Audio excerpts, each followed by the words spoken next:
Bang, mengagetkan lagi nih bang soal salah satu artis yaitu Anas terjerat kasus narkoba, itu kan beda prediksi dari kasusnya Ahmad Dhani. Kalau katakan pemakai dan barang buktinya juga tidak terlalu ada lah atau Ya. semakin bedanya gimana bang? Jadi beda antara pengguna, pemakai itu kan pengguna, Ya. antara pengguna dengan pengedar. Pengedar juga kan ada yang menggunakan juga. Siap. Jadi kalau mengedar itu dia mengedarkan, kalau mengguna dia menggunakan. Pengguna itu dia dapat barangnya entah dari temen, entah dari beli, dia pakai aja, hanya pakai doang, tapi nggak ngedarin lagi untuk pengguna.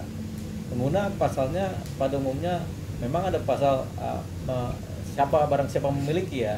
Betul. Itu ada di pasal 111, 112, 114 itu memiliki dan atau mengedarkan ada juga. Tapi ada pasal 127, barang siapa yang hanya menggunakan itu direhabilitasi. Jadi begitu undang-undang narkotika, undang-undang nomor 35 tahun 2009 ya. Itu kan? Jadi karena cuma menggunakan ya sepantasnya dia direhabilitasi. Tapi memang pengguna pun dulu itu di sidang pengadilan. Secara konvensional pengguna bisa di sidang pengadilan walaupun dia adalah pengguna dengan dasar pasal 111, 112 atau 114. Gitu. Jadi dia bisa di sidang, tapi setelah di sidang harapannya dimasukin pasal 127 di mana diputus untuk sebagai seseorang pengguna yang kemudian direhabilitasi. Itu satu. Persoalannya kalau semua pengguna di sidang itu persidangan penuh, hakim-hakim capek mengerjakan karena setiap persidangan 6 bulan, 7 bulan begitu. Jadi dan setiap satu tersangka pengguna itu menjadi terdakwa, hakimnya 3, jaksanya berapa, pengacanya berapa, kan banyak. Sementara pengguna di Indonesia banyak banget ya, pengguna narkotika kan. Makanya kemudian ada kebijakan dan berdasarkan undang-undang juga pasal 127 di mana pengguna itu memang harus direhabilitasi, wajib direhab karena dia menggunakan kan, karena dianggap sebagai korban begitu. Nah, dengan adanya kebijakan BNN juga pengguna kemudian diutamakan sebagai korban yang kemudian harus direhabilitasi. Makanya sekarang ini banyak rumah sakit yang kemudian dipakai sebagai tempat rehabilitasi. Selain tempat-tempat rehabilitasi khusus, ada juga beberapa rumah sakit di Jakarta maupun di Jawa Barat, provinsi ada juga tempat rehabilitasi terhadap pengguna narkotika dengan dasar undang-undang narkotika dan dengan dasar kebijakan dari BNN sendiri. Ada peraturan BNN yang menyatakan harus direhab kan, gitu. Ini untuk meminimalisir persidangan-persidangan yang terlalu banyak pengguna narkotika dan meminimalisir rutan-rutan atau lapas-lapas yang penuh oleh pengguna narkotika. Dan satu hal memang tetap harus dianggap sebagai pengguna itu adalah korban yang kecanduan yang harus direhab supaya kemudian menjadi sembuh dari kecanduan tadi. Itu dia. Jadi makanya pengguna ini sekelas si Onat yang dia di mana dia tertangkap dan dianggap sebagai pengguna ya, dan memang pakai protap yang terbaru, bukan yang konvensional. Yang terbaru adalah dia direhabilitasi. Makanya langsung aja dari Polres Jakarta Barat yang menangkap, dia direhab langsung, dibawa ke rumah sakit. Atau kalau mau berjenjang dari Polres Jakarta Barat memberikan tembusan kepada BNN yang kemudian melakukan langkah rehabilitasi berdasarkan kesepakatan dengan keluarga. Itu kasusnya Onat. Gitu. Oke. Bicara Onat bang, memang juga kemarin juga koordinasi Ganas juga untuk meminta proses Onat ini langsung direhab. Tapi kan kata rehab itu juga kan ada pertimbangan dari kejaksaan atau badan-badan tertentu untuk bilang setahun harus setahun. Kadang-kadang diduga dimainkan bang, harus setahun cuma 3 bulan, akhirnya kamu lagi. Itu dia gimana bang? Memang rehab itu pantasnya itu dimana seseorang itu bisa sembuh dari ketergantungan narkotika itu 2 tahun sampai 3 tahun. Tahun pertama rehab sekali, berikutnya rehab 2 kali, rehab ketiga kali sehingga benar-benar sembuh. Kenapa harus 2 tahun 3 tahun? Supaya sel-sel otak yang terpengaruh oleh racun-racun narkotika itu kemudian mereka melakukan pembaruan sel otak kembali secara cepat dan kemudian saat-saat ketergantungan itu pelan-pelan menyusut dan hilang. diganti dengan makanan-makanan sehat. Begitu. Jadi otak kita, kemudian otak yang terpengaruh dengan narkotika yang kecanduan tadi kemudian menjadi bersih. Paling enggak dalam fase, dan pengobatannya juga dalam fase tahun, 2 tahun, 3 tahun, sel-sel otak itu menjadi bersih kembali sehingga tidak ada lagi racun-racun narkotika. Itu harapannya. Makanya kalau cuma 3 bulan belum tentu lepas dari kecanduan gitu. Kayak kasusnya Faris RM di rehabilitasi dengan pengobatan selama 1 tahun tapi tetap masih kecanduan juga begitu. Berarti kan masih ada partikel-partikel racun narkotika yang menempel di sel-sel otak. Nah itu kemudian biasanya 3 tahap, setahun, 2 tahun aman, 3 tahun lah udah bersih banget. Kemudian selain rehab dengan pengobatan, dengan terapi-terapi, rehab juga kan dengan ilmu-ilmu keimanan agama masing-masing kan, sehingga timbullah pertobatan dari penggunaan narkotika kan. Itu yang diharapkan kan. Dan sebenarnya lebih lama rehab itu, lebih lama proses rehabnya atau berjalannya rehab itu lebih bagus. Gitu makanya seorang onat, nggak semua onat ya, ada banyak sekali pengguna-pengguna narkotika yang kecanduan yang bertebaran di Jakarta ini yang memang belum tertangkap saja, tapi banyak mereka. Peredaran narkotika di Indonesia sudah sedemikian banyak, sedemikian luas. Makanya ketika Pak Presiden kemudian ada barang bukti narkotika di Brangus, itu jumlahnya sampai 200 ton. Banyak sekali itu kan. Berarti peredarannya kan banyak sekali, 200 ton tuh berapa ratus ribu orang yang kemudian tercemar sama narkotika. Tapi bicara onat, kan bicaranya katakan terindikasi pemakai dan harus di rehab, ya kan? Tapi kalau berbalik dengan kasusnya si Ahmad Joni kan sudah 3 kali dan diduga penusukan. Itu juga memang harus diproses hukum, beda dengan onat ya Bang? Iya, Ahmad Joni itu kan diduga mengedarkan, di penjara lagi. Kalau terbukti mengedarkan di penjara lebih fatal, berat sekali. Penjara tempat proses orang kemudian asimilasi, orang kemudian disembuhkan dari kelakuan jahat, ternyata menjadi tempat kejahatan itu sendiri. Makanya walaupun Ahmad Joni diduga melakukan peredaran secara berbarengan sindikasi, ini berat buat dia. Diduganya ini harus dibuktikan di persidangan, makanya dia harus disidang. Makanya sekarang kan disidang Ahmad Joni ini kan. Dan dakwaan jaksa menyatakan memang Ahmad Joni sebagai pengedar tingkat pertama, di mana dari luar barangnya masuk ke Ahmad Joni 100 gram, kemudian diedarkan lagi dengan sistem online kepada orang-orang atau para narapidana yang di dalam juga, sehingga nilai keberatan atau nilai kesalahannya berlipat ganda. Walaupun ini masih diduga, karena Ahmad Joni bilang, oh saya dijebak, begitu.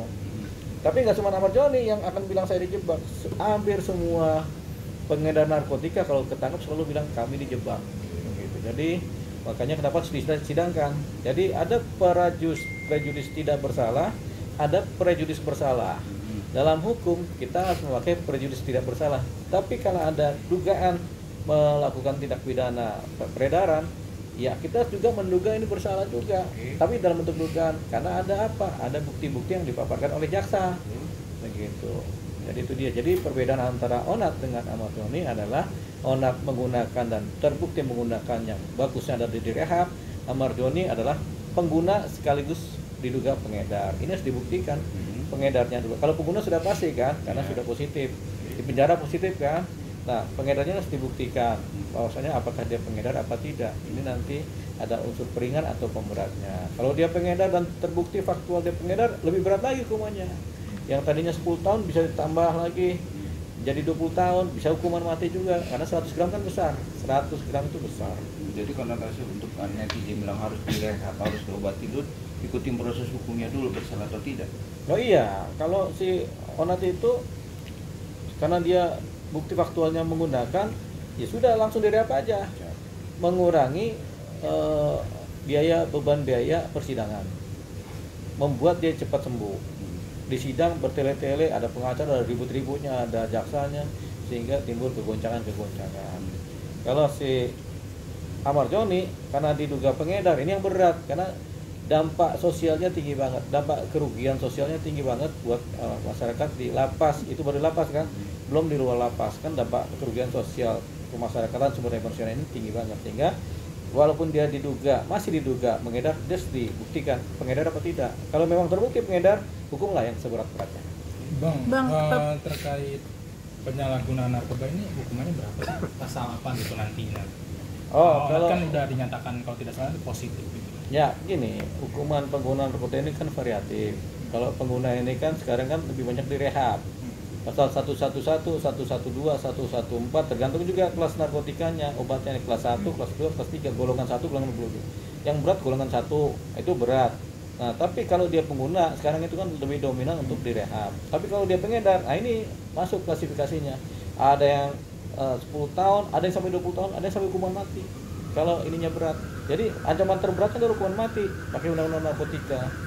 Begitu. Jadi kalau tanya ancaman hukuman ya pengedar semakin dia banyak edaran 1 ton aja udah hukuman mati. Nah, 1 ton 100 gram kan harus timbang seumur hidup lah begitu kan.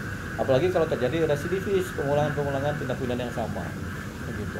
Bang, balik ke Amar Joni, kalau misalnya dia bisa mengedar di kantor di dalam penjara, maksudnya jadi bisa dipertanyakan nggak sih Bang keketatan dari penjara itu sendiri? Gini, penjara sipir, penjaga penjara sudah bertindak secara ketat, tapi seringkali lolos. Barang-barang yang tidak boleh masuk itu seringkali lolos lewat apa? Lewat makanan yang dibawa.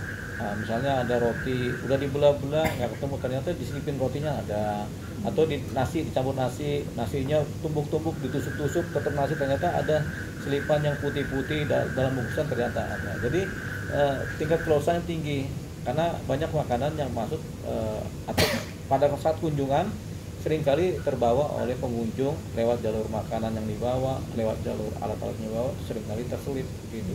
Jadi pembuktiannya untuk menjaga benar-benar nggak lolos itu nggak bisa. Jadi kemungkinan lolosnya barang-barang haram itu sekitar 10-20% dari pengetatan penjagaan sipir, penjaga penjara. Jadi nggak bisa juga kita menyalahkan sipir dalam konteks lolosnya barang-barang tersebut. Tapi ada tetap kemungkinan di mana penjaga-penjaga penjara ini ikut bermain sebagai oknum meloloskan peredaran narkotika di dalam penjara hanya karena mendapatkan keuntungan yang pertama. Yang kedua, bisa jadi oknum penjara juga akhirnya kecanduan juga. Ada oknum-oknum yang kemudian pemakai dari luar, akhirnya dari kecanduan dia dapat dari dalam penjara. Seringkali diloloskan begitu. Tapi ini pembuktian ini sangat sulit sekali. Yang lebih bagus kita menilai bahwasanya lolosnya barang-barang narkotika ini karena kekurang ketatan penjagaan, atau penjagaan sudah ketat tapi memang yang meloloskan ini jago menyelundupkan, namanya juga penyelundupan kan, gitu ya. Bang, ini berarti kalau onat itu bisa termasuk dalam pasal 112 juga nggak sih Bang, yang tentang memiliki narkoba? Iya, tentunya di pasal itu juga merangkul itu kan. Pasal itu karena barang siapa memiliki tanpa hak narkotika, itu kan pasalnya itu kan, memiliki dan nanti mengedarkan gitu kan. Nah, itu masuk dulu ke situ dia. Cuman kan ada pasal 127 yang langsung menyatakan kalau dia pengguna, korban langsung aja direhab kan begitu. Jadi ini kontradiktor sebenarnya antar pasal ini kan. Makanya kenapa ada ambiguitas di mana ada pengguna bisa disidang juga. Ada pengguna kemudian bisa langsung direhab. Kenapa langsung bisa langsung disidang? Ya karena ada pasal-pasal yang menjeratnya. Ada pasal-pasal yang menyelamatkan, tapi ada pasal yang menjerat dengan nilai yang sama. Satu kasus kan kayak Faris RM, dia menggunakan tapi tetap dipersidangkan. Kenapa? Karena dia terjerat dengan pasal 11, 112, 114 gitu kan. Dan pasal 127 sebagai pengguna pun dia nggak dimasukkan. Jadi masuklah dia sebagai terdakwa yang disidang dalam kasus penggunaan narkotika kan, atau penyalahgunaan narkotika. Akhirnya kan tetap dihukum, bukan direhab. Seorang Faris RM kan tidak direhab, dia akhirnya dihukum. Sudah pernah direhab tapi tetap dihukum kan, walaupun hukumannya nggak berat kan. Tapi perbedaannya dengan 114 apa Bang? Karena kan ini kan sama-sama memiliki narkotika ya, juga. Tergantung, ada yang pasalnya tentang ganja, ada pasalnya tentang sabu-sabu, atau yang paling berat. Nah, kita nanti mendalami pasalnya kan, gitu. Tapi yang jelas ini adalah pasal tentang penggunaan atau memiliki narkotika dan mengedarkan. Sementara pasal 127 adalah korban dari penyalahgunaan narkotika. Tapi yang Abang melihatnya kasus dari Onat sama Amar Zoni deh gitu dong. Apa ini udah termasuk golongan 1 atau belum? Amar Zoni kan golongan 1 kan, sabu-sabu itu kan kalau nggak salah kan. Kalau ganja juga golongan berat juga begitu, tapi lintingan ganja sama sabu-sabu yang 100 gram dengan yang cuma 1 gram atau kecil kan beda jauh kan. Ahmad Joni ngapain dia pegang sampai 100 gram? Buat dia sendiri kan nggak mungkin, pasti buat diedarkan, terbukti dia mengedarkan dengan sarana online, telepon online kan, lewat aplikasi kan, dan itu sudah disampaikan oleh jaksa. Ini kami dapat ini karena buktinya adalah ini, pengedaran ini. Tapi tetap kita nggak bisa menyalahkan netizen, karena ada netizen yang mengagumi beliau juga, jadi akhirnya membela mati-matian tanpa melihat faktual dari keadaan sebenarnya apa yang terjadi. Nah, seorang Ahmad Joni pasti sama dengan pengedar-pengedar lain, akan bilang kami dijebak, saya dijebak, begitu. Sudah berapa kali kasus penangkapan narkotika dengan pengedar akan bilang, oh saya dijebak, bukan saya pelakunya, si ini yang kabur kan, begitu. Itu lumrah, begitu. Walaupun kemungkinan dijebaknya juga ada, yaitu sampai 5-10%, tapi rata-rata memang pengedar. Bang, menarik Bang, abang mau bilang bahwa ini artis dan kata artis kata kapok memakai narkoba dengan hukuman yang santai, abang berpendapat apa? Artis, Ya kan, tidak ada kapoknya memakai narkoba. oh banyak artis yang kapok. Banyak artis yang kapok menggunakan narkotika, tapi banyak juga artis yang mulai mencoba menggunakan narkotika. Oke. Mengingat peredaran narkotika begitu tinggi, makanya sebenarnya ini nggak cuma artis yang kemudian jadi korban penyalahgunaan narkotika, masyarakat kebanyakan itu banyak sekali menjadi korban. Gitu, apalagi di wilayah-wilayah di mana peredaran narkotika tinggi, di Kampung Ambon, di Jakarta Barat, di Utara, itu kan peredaran narkotika tinggi kan, itu akhirnya banyak yang terjebak penyalahgunaan narkotika. Kalau di wilayah selatan paling ekstasi ya, karena obat sembari gedek-gedek di kafe atau di diskotik, akhirnya mereka mabokan. Tapi kalau di wilayah utara itu kebanyakan nyabu sama ganja. Tapi sorotan abang sebagai praktisi hukum dan penegak hukum juga di ranah hukum, melihat hukuman sekarang dan akhirnya terjadi lagi, sudah maksimal nggak bang? Hukum kita sekarang kan hukum yang lebih restoratif ya. Hukum kita sekarang semua pengguna harapannya direhab supaya sembuh, karena dianggap korban kan. Tapi kalau hukum kita zaman dulu, mau pengguna mau pengedar itu dihukum semua, 5 tahun 6 tahun penjara semua, pengguna semua dihukum semua. Nah sekarang ada undang-undang narkotika yang baru yang kemudian mencoba menyelamatkan para pengguna ini kan, sehingga timbul lebih restoratif kan, lebih membangun itu kan. Nah ini kita nggak tahu dasar membuat undang-undangnya bagaimana, tapi sekarang ini lebih nyaman buat para pengguna karena ada harapan rehabilitasi kan.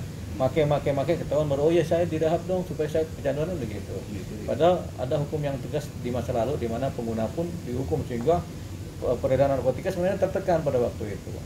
Kita nggak tahu bagaimana aspek kriminologi berperan dalam mengkonsepkan undang-undang para kriminolog, sehingga ini sebab musabab terjadinya tindak pidana narkotika ini karena begini sehingga emang harus direhab kan gitu. Tapi apakah ini baik atau enggak, kita lihat dalam konteks global di wilayah Indonesia. Apakah kemudian orang kemudian bisa hidup benar lagi, kemudian penuh dengan pembangunan.